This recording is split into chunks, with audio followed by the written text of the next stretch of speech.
Why is it so orange? Anyway, whoa, my rice is about to spill over.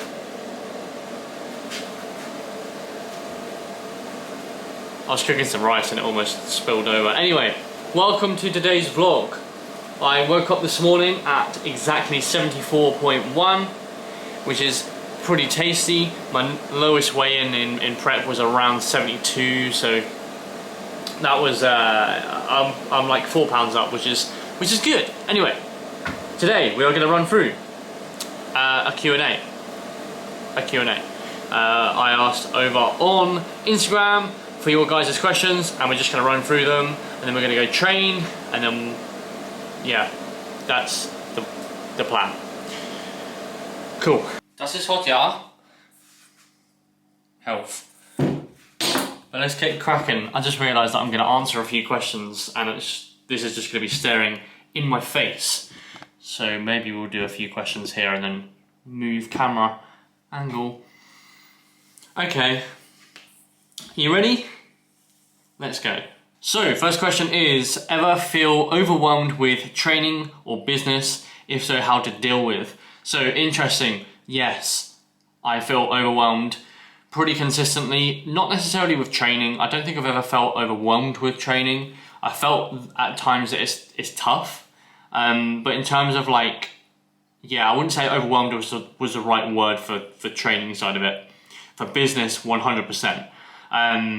You got to think that, again, I've just moved to becoming a full-time kind of coach. This is my income. This is how I have the house, right? So you got to think that at some level, it's not necessarily overwhelmed, just very, very apprehensive. That's the word. And that alongside dealing with prep, alongside like dealing with meal timings, the structure of prep, alongside the social life, alongside like Instagram content, YouTube content, podcasts, all of that different things, there comes a point where you're just like, holy shit, what am I doing? But at the same time, I kind of like, the real reason why I kind of went full time with the business wasn't necessarily to make a ton of money. It was always like the enjoyment factor. Like, I love doing what I do. Like, I wake up in the morning now and I'm just like, fuck me, this is my job. This is actually my job. This is my job. It's fucking incredible. 9 times out of 10, when you're feeling overwhelmed, it's because you care about the thing. So like, if you're feeling overwhelmed about, say, your job, or you're feeling overwhelmed about, say, training, you care about that. So that's kind of, in essence, is good. You're caring about that said thing. If you're being overwhelmed with something or you're never really overwhelmed with something you don't care about. You're never really stressed about anything you don't care about either. So, how do I deal with it? I can't answer that because I just don't know. I can give my kind of advice in terms of like the feeling of apprehension is 9 times out of 10 your body telling you that it's a good direction for you to be going in. So yeah, and also I need some context into your actual situation. So, but yeah, I think mainly that question is saying that I do feel overwhelmed. Next question is, how important is, this smells so good by the way, how important is an intra-workout drink? On a scale of 1 to 100, probably about 20. Not that important. And here's the context. Intra-workout drink isn't that important if you have pre and post workout nutrition on point. So if you don't have that intact, then it's probably quite important. I'd say that if you are training twice a day, which is quite rare nowadays, but if you're training twice a day, I would say that it's probably quite important, or more important there as well. So yeah, I'd say probably from if I'm giving a percentage, 20 normally. I'd say if you train in the morning, probably about 40 to 50%, like the 50%, like 50% important. Anyway, we'll roll with it. Probably if you train AM, PM, it's probably up there in the 70s. It's quite important there. Can you train with RER and failure? Yes. In essence, yes. You could do anything you want. But in essence, yes. You could take, say, 3 sets. You could take 2 of them with RER, 1 last set to failure. I think when people assume like hypertrophy training is like one or the other, in essence, you can do both quite easily as well. And you could also train with failure throughout the mesocycle and then go to failure on the last week. That would be training to failure and training with Aria. But yeah, how much caffeine is too much? I would say for an average person, around 700 milligrams is probably too much. And some people like react so badly to like, well, not badly, but they just have like, they're just not very tolerant to caffeine, so that could be way lower. To be honest, I think that mostly your digestion is going to tell you if your caffeine is too high. And obviously the crushing anxiety that comes with caffeine. But essentially if you're like, excuse my French, if you're shitting through an either needle, then your caffeine is probably too high. So yeah, anyway, I'm going to eat this and then we'll get into some more questions. That was a sick transition.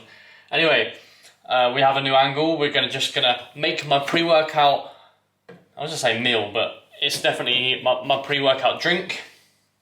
And we're also gonna answer a few questions. Yes, so let's get into it. So, question is, how do you figure out your MEV? So very simply, or not very simply, but a very short answer to this would be proxies like pump and disruption. Now, if you do a set and you don't have any pump or disruption, so pump would be like how tight is the muscle to the skin, also like kind of disruption would be, is your muscle kind of weak? So when you're kind of in, like you're doing something like a T-bar row, for example, do you get off the T-bar row and you feel kind of really vague? A better example here actually would be something like a leg press. Let's just say, for example, you do one set of a leg press and you can run up the stairs, you're probably not training to your MEV. If you kind of, if it feels really like if you're kind of running up or walking up the stairs and it just feels very like your quads just feel very like lethargic and very just like vague, that's disrupted. Basically, if you have them two proxies, then I'd say you're training within your MEV. But understand that MEV does change. 1 week it could be like 5 sets, 1 week it could be like 10, or 1 week it could be 2. So understand that you can't just find your MEV and then just repeat. It's a kind of revolving thing. It's a moving object, which is tough for some people. And even weight changes as well. So if you're in a massing phase, then understand that if you have more food, more fluff, right? Your MEV changes with that as well. Alternatively, vice versa, your MEV does shift back in a kind of a fat loss phase. So, next question is, can you build muscle with static reps in the meso? Static reps, maybe sets? Static rep, it does say reps, so I'm gonna answer reps. So I would say you can for a while, but not forever. So you can probably for one mesocycle, you could probably train 100 for 10, 10, 10, 10, 10, 10. You're applying a stressor, but each time you're hitting that 10, 10, 10, 10, 10, the stressor is going down, down, and down, and down. So it'll almost do this, and then it'll kind of just dip down. Whereas that's why we kind of, we go for a progressive overload model. So we're trying to beat the sheet, as it were. When you beat the sheet and have that kind of mindset of wanting to beat numbers, understand that you're applying stressor, stressor, stressor, stressor, and you'll just continually do that, and kind of you'll cause a new adaptation each time. So yeah, but like if you hit the same number, it doesn't mean you're not gaining muscle. If you're doing it for like 2 or 3 weeks, then potentially you could be gaining more muscle. Next question, any new pickups shoe-wise? I'm actually trying to lay low with shoes at the minute. I think there comes to a point where like I've got like 30 to 40 and it's not a lot, but it's more than enough for what I need. And to be honest, I'd rather have 30 to 40 shoes that I actively wear rather than 60 shoes of which like 10 of them I'll wear. So I'm basically refining my collection at the minute by selling a few, picking up a few that I think that I'd like. But I haven't picked up any yet, but I plan to basically just sell a load of them and then replenish if I need to. But I just have some like sudden spurts that I'll buy some shoes and then all of a sudden I'll just go dry for a while. It's kind of how I like to do things. So yeah, and also shoes are really expensive. Like if you buy one of them a week or one of them a month, it's an expenditure. So how often do you go off plan in a mass? This sounds really dickheady, but to be honest, my calories are very high. So I even if I went off plan, I still probably would be under my calories. Like I'll likely start seeing my weight gain in the 5Ks. So I can't really see much that I'm going to eat that's going to be over 5K without me being hella kind of distended and like just feel horrible, of which I don't want to feel. So yeah. But I go for like 1 meal a week. I'll go for 1 meal with Nat off plan, but again, it would just be my habits are in place, so I will rarely go off plan. Anyway, last question, and I actually need to make my pre-workout. But anyway, how would you? Would you ever compete in bodybuilding instead of physique? Yes, not now. I'm not big enough. So basically, as soon as we start winning like shows with physique, I'll probably then start venturing out to bodybuilding. But right now, it's kind of like if I can't place in fucking physique, I'm not gonna complain. Like, I'm not gonna place in bodybuilding at all. So I'm just not good enough yet. But we're gonna change that anyway. We have push on the agenda. Second session of the mesocycle. I'm excited. I'll take you with me. But first, we need to make a drink. I said I was going to do it whilst I was answering, but I didn't.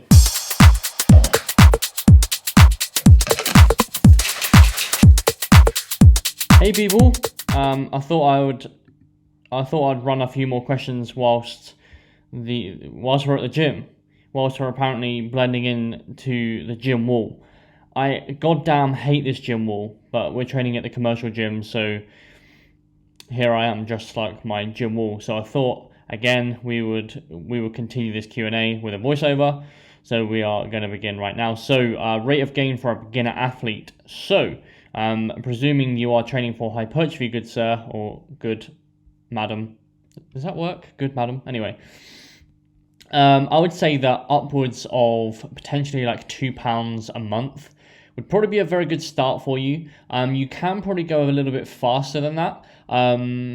It would mainly depend on look, and this is where I'm kind of heading with a lot of my athletes, is that we'll use kind of scale weight to indicate that we are kind of in a surplus, but essentially we will use the kind of photos that we're getting per week as our main proxy. We won't just go off kind of your scale weight and going, yep, everything's going well. We will use mainly photos, but obviously have the have this kind of scale weight as a second data point.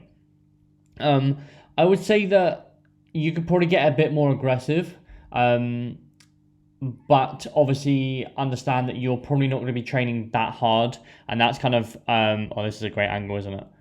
Terrible. But understand that you're not going to be training that hard from an essence that intensity is a learned skill. So you're not going to be training like with true kind of intensity, so true failure. You're not going to be taking it kind of air quotes all the way there when you're in your early stages of lifting. So you're not going to be really maximizing your food in the best way possible.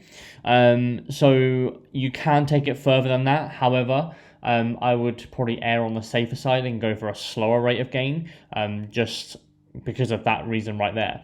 I think when you get into like the intermediate / advanced kind of trainee, you could probably push it up a little bit higher, just from exactly the same situation as that. You're training effectively, you're training with a lot of intensity, and to be honest, if you're doing that, your body will probably want a lot more food. So you can probably push the rate of gain a little bit harder as you kind of get more advanced. But yeah, again, for a beginner, if I had to give like a stamp kind of figure on it, yeah, I'd say that 0.5 a week or 2 pounds a month is probably about right. Question number 2, well, not number 2, the next question, how lean do you have to be to bulk? So this is kind of when we talk about like P ratios, which is basically the kind of ratio of muscle to fat gain.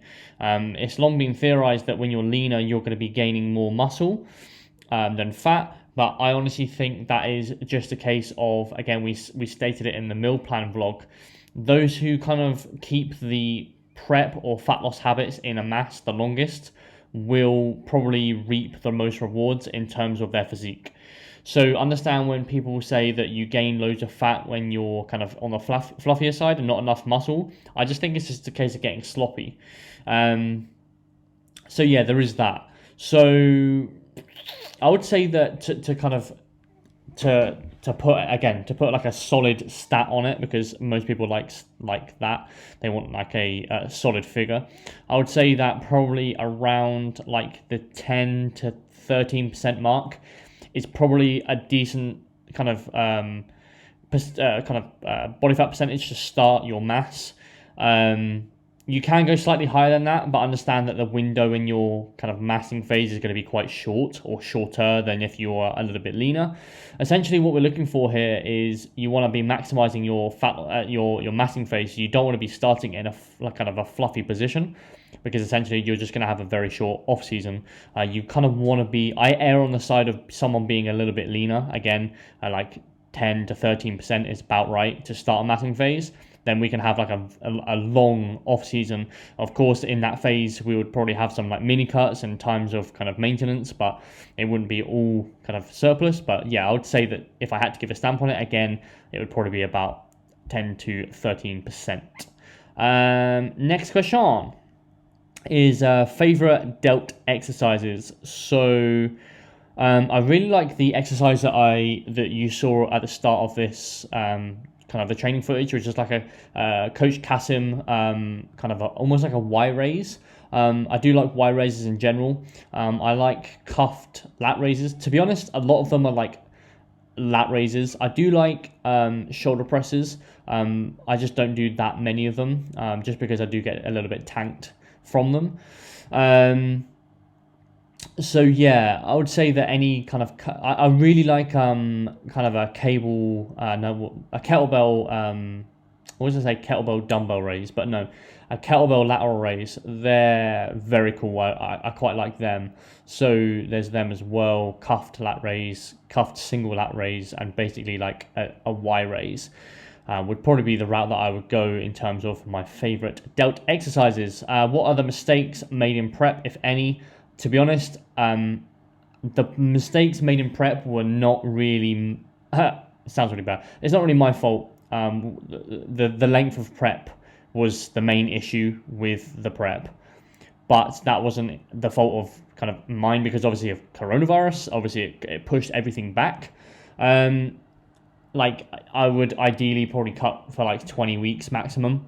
I ended up cutting for nearly 48 weeks. So yeah, I definitely wouldn't be doing that again. So I suppose that's the mistake. I obviously learned a lot, which is obviously like what my body can do, what my body can take, what it can't take.